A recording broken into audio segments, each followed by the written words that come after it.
تازه نوې خبر د افغانستان د کرکټ بورډ مشر فرهان يوسفزى د متحده عربي اماراتو له سفیر سره ناسته وکړه. دا چې ناسته له څه لپاره فرهان يوسفزى په خپل فیسبوک پاڼه کې خبره کړې او دا یې ورسره لیکلي دي.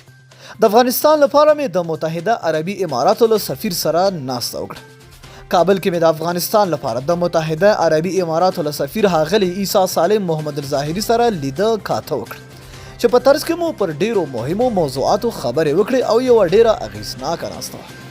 له ښاغلي عیسی سالم محمد ظاهري سره مې په افغانستان کې د کرکټ په برخه کې د همکارۍ او پانګونې موضوع مطرح کړه څو په افغانستان کې د کرکټ په ډګر کې له شته فرصتونو ګټه پورته شي چې په دې سره د افغانستان او متحده عربي اماراتو د دولتونو او وګړو ترمنځ اړیکې لا ډیره اغیزناکه بڼه خپلوي او د همکارۍ یو نوی باب پرانستل کیږي.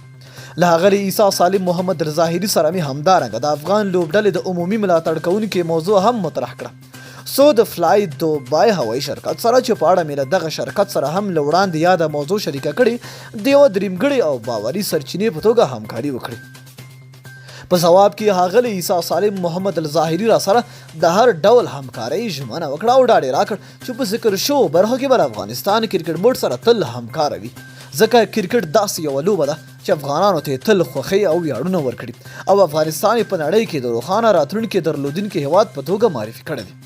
نو د افغانستان کرکټ بورډ د مشر په توګه په پام کې لرم چې دغه اداره د اصلاحاتو ترڅنګ له مالي اړخه هم ډیره پیاوړې کړم ځکه په اداري ډګر کې مې ټول اړین اصلاحات رامنځته کړل او اوس زموږ ټول تمرکز د عمومي مالي ملاتړ کوونکي پر موندلو او له مالي اړخه د دغه ادارې پر لا پیاوړتیا او مالي ثبات دی. د افغان کرکټ د لا ډیر پرمختګ په هیله.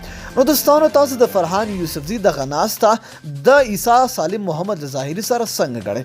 آیا کومې ژمنې چې ده وکړې آیا پوره به کړي؟ فرهان يوسفزي به کرکټ تر کومه ورسوي؟